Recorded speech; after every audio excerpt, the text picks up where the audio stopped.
Ես նույնպես ուզում եմ շնորհակալություն հայտնել ձեզ վարչապետ Սիրելի Նիկոլ ջերմ ընդունելության համար, որը դուք ընձեռել եք իմ բարեկամ Անտոնիոն եւ ինձ այստեղ հյուրընկալելով։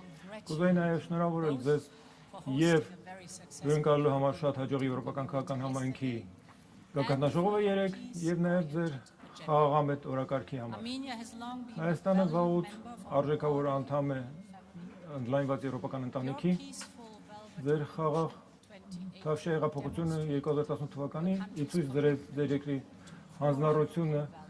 եվրոպական արժեհամակարգին, ժողովրդավարությանը, այսինքն իրանքի գերիշխանության հանդեպ հարգանքի եւ հիմնարար ազատությունների։ Այսօր ես ուզում եմ մեր կուռ օժանդակությունը եւ գործընկերությունը վերահաստատել Հայաստանի հետ։ Մենք բոլորս ապրում ենք տարափոխող աշխարհակաղակական համատեքստում եւ այս մարտահրավերներով լի միջավայրում առաջին երբևէ Եվրամիություն Հայաստան գագաթնաժողովը չէր կարող ավելի ժամանակին լինել։ Սա հնարավորություն է ընձեռում խորացնելու մեր կապերը եւ մեր եզակի գործընկերությունը բարձրացնել նոր մակարդակի։ Եվ մենք դա այդպես էլ կանենք 4 հիմնական գերակայությունների ուղղությամբ։ Առաջինը փոխկապակցվածությունն է։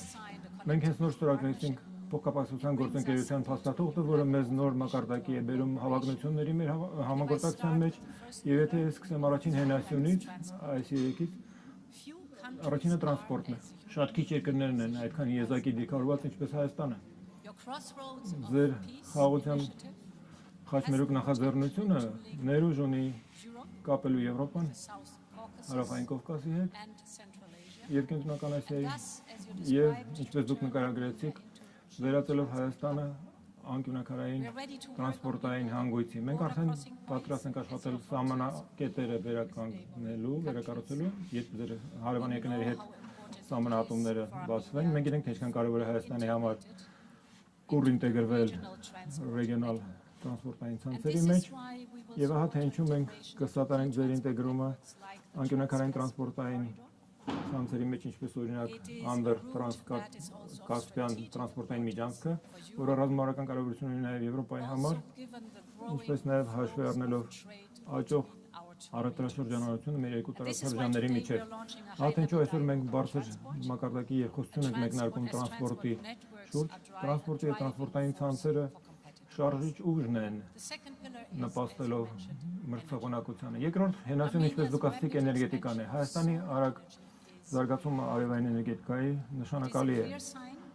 Դա հստակ նշան է ձեր նվիրմանը Հայաստանի էներգետիկ խառնուրդը դիվերսիֆիկացնելու եւ գերագույն կարևորություն ունի, եթե մենք նայենք օրինակ էներգետիկ ճգնաժամին, որին մենք բոլորս այժմ բախվում ենք, մենք սատարում ենք նախագծերը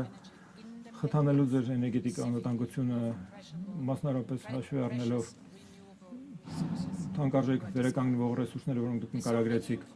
Սա արդեն ներառնում է 25 միլիոն եվրոյի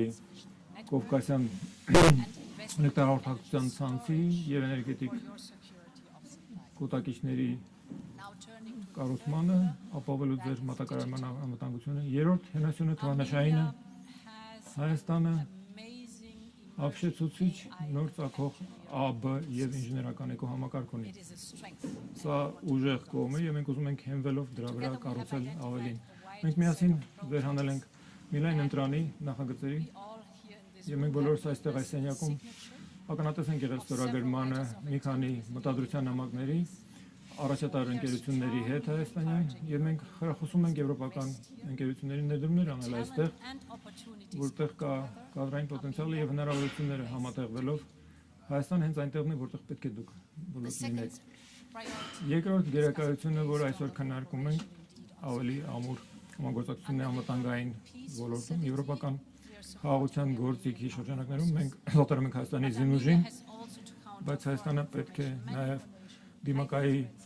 հիբրիդ սպառնալիքներին, միջամտություններին,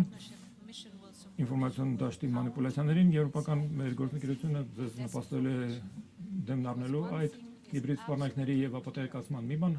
բացարձակապես հստակ է։ Միակ լեգիտիմ աղբյուրը իշխանության այս երկրում հայ ժողովրդի կամքն է։ Երրորդ գերակայությունը համագործակցությունն է վիզայի քաղաքականության եւ ներքին գործերի ասպարեզում։ Վիզաների ազատականացումը գերակայություն է, որը խորապես կարևորվում է հայ ժողովրդի կողմից եւ իրավացիորեն այդպես։ քանի որ մենք ուզում ենք իրար մոտեցնել մեր ժողովուրդներին, հաճույքով ներկայացնում ենք առաջին առաջընթացի զեկույցը, շնորհավորում ենք այն խիստ դրական բնույթ ունի, լավ աշխատանքը եւ առաջընթացը արձանագրելով անցյալ նոյեմբերից ի վեր եւ մենք միանգամայն վստահ ենք, որ մենք սա կանենք։ Այսօր մենք նաեւ նոր աշխատանքային կարգադրություններ ենք հաստատում Frontex-ի եւ Հայաստանի միջեւ, այն կամրացնի համագործակցությունը սահմանների կառավարման եւ միգրացիոն ոսկետի կառավարման ասպարեզում եւ վերջապես, բայց ոչ վերջին հերթին, չորրորդ գերակայությունը տնտեսական աջակցություն եւ սոցիալական դիմակայությունն է։ 2 տարի առաջ մենք մեկնարկեցինք տոկունության եւ աճի պլանը Հայաստանի համար 270 միլիոն եվրոյի արժողությամբ, սրա իրականությունը լավ առաջընթաց է։ Անցնում ենք անցնում ենք, որ այս պլանը եւս 2.5 միլիարդ եվրո կզորագրի ներդրումների տեսանկյունից սատարում ենք հայկական բիզնեսներին, օգնելով նրանց նորարարություն զբաղվել, նոր շուկաներ ոտնահարել եւ աճել, եւ ներդրումներ ենք անում հմտությունների եւ զբաղվածության ասպարեզում, ինչպես նաեւ ականազերծման ասպարեզում, որը անվտանգության եւ ապահովության համար կենսական է եւ շատ պահանջված աջակցություն ենք տրամադրում ներառյալ բնակապահովում Ղարաբաղից տեղահանվածների համար։ Միլայն ընտրանի թեմաների ես ընդգծեցի միայն ամենից կարևորները, բայց սրանք սիրելի Նիկոլ եւ սիրելի Անտոնիո ցույց են տալիս ընդգրկումը եւ խորությունը մեր համագործակցության եւ ես ակնկալում եմ մեր հաջող գագանաժողովը։ Շատ շնորհակալություն։